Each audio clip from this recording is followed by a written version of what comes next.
Voltamos com o Tela 1 Entrevista, que discute hoje sobre problemas no coração ocasionados por questões emocionais.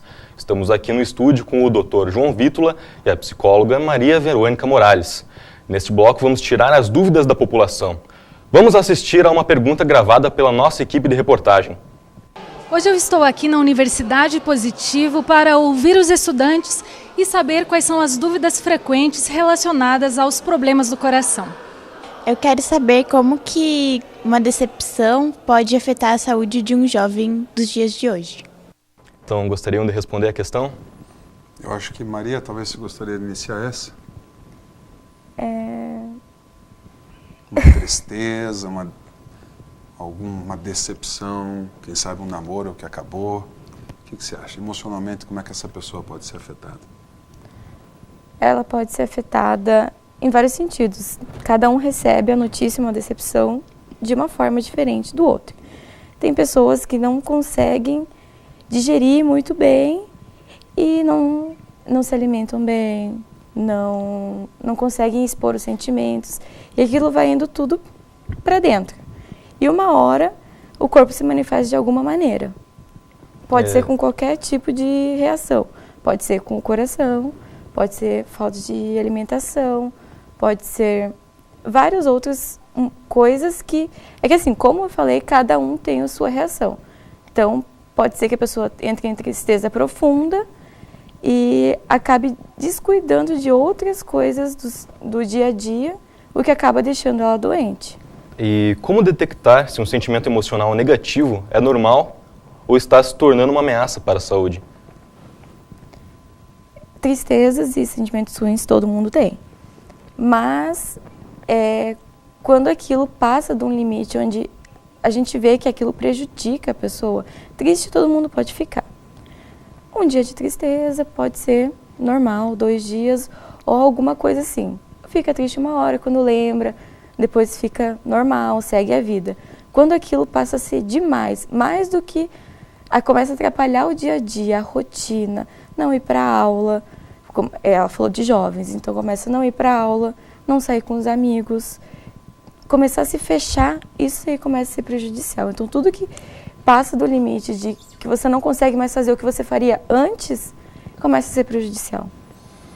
E os alunos da Universidade Positivo têm mais dúvidas. Quais são as maneiras de prevenir doenças relacionadas ao coração? Ok. Então, acredito que essa seja direto para mim. Então, veja, como eu falava no bloco anterior, nós trabalhamos com os chamados fatores de risco, né? Então, nós hoje sabemos, por evidência científica, que fumar não é uma boa. Fumar causa problemas de saúde importantes, não só para o coração, para pulmão, para vasos periféricos, etc. Então, nós trabalhamos diretamente no que nós chamamos de prevenção primária, que é combatendo aqueles fatores de risco. Então, sabendo que uma pessoa tem um colesterol aumentado, e nós devemos medir para saber se ele está aumentado, tratar e combater esse colesterol aumentado, ou com medicações, ou com modificação do estilo de vida, aspectos nutricionais, né? Se a pessoa tem uma pressão arterial aumentada, isso acontece em qualquer idade, mas quanto mais a pessoa vai aumentando a idade, maior é a prevalência da hipertensão. Se a pessoa é diabética, nós temos que ter um controle rigoroso da diabetes. Agora, se a pessoa nasceu com uma predisposição genética, não há muito o que se fazer em relação à genética da pessoa. Nós não podemos modificar a genética, mas aí nós temos que estar mais atento aos outros fatores de risco, inclusive aos aspectos emocionais. Isso que a Maria falava há pouco, de como que a emoção pode afetar uma pessoa. Veja, nós vemos muitas vezes o resultado disso numa fase tardia. Então a pessoa vai sofrendo aquelas tristezas, e não é essa tristeza, já asseguro para vocês, que na vasta maioria das vezes não vai causar um infarto. Mas o que ela causa é um acúmulo de estresse imenso, e muitas vezes isso aparece no consultório do médico como síndrome do pânico. Então a pessoa tem aquela sensação de morte, a taquicardia, né, o aceleramento do coração, a sudorese, a pessoa sua, fica pálida e acha que está tendo um infarto. Na realidade não está tendo um infarto, está tendo uma síndrome do pânico que é mediada puramente por emoções. E para a doutora, de que outras formas o coração pode ser ajudado? O coração pode ser ajudado, como ele disse, as pessoas detectam muito tarde.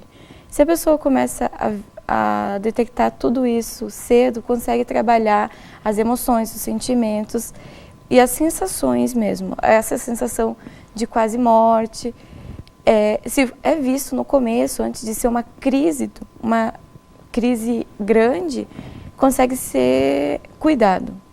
Começa com uma ansiedade, sempre começa com uma crise de ansiedade, um medo de sair na rua, alguma coisa assim.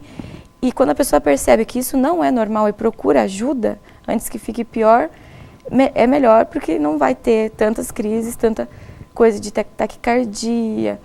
Porque se a pessoa já tem a predisposição, é perigoso ter muitas crises.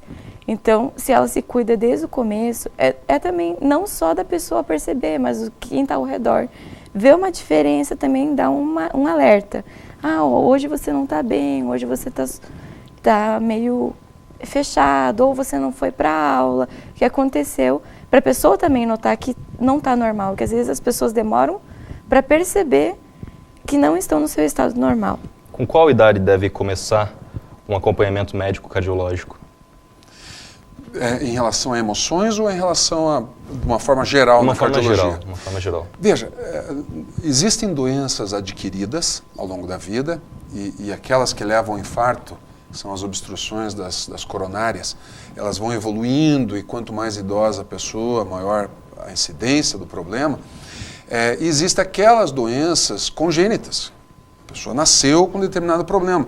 E se não for feito um exame adequado na infância, mesmo logo após o nascimento, para detectar um sopro mais importante, algumas anormalidades que o médico detecta durante o exame físico do paciente, se não for feito isso, não vai ser detectado. Então, uma resposta assim muito abrangente, talvez, a tua pergunta é desde o nascimento. É claro que depende do que você está buscando, né?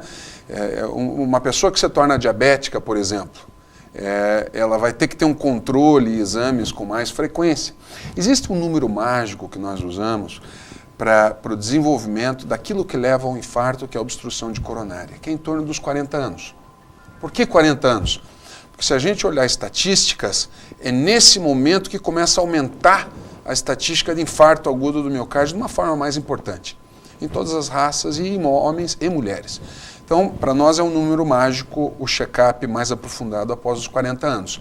Mas, numa resposta mais abrangente, eu teria que te dizer que em qualquer época da vida. E no próximo bloco, a continuação da nossa entrevista sobre o infarto do novo século. Teremos mais perguntas dos alunos da Universidade Positivo. O Tela 1 Especial volta já.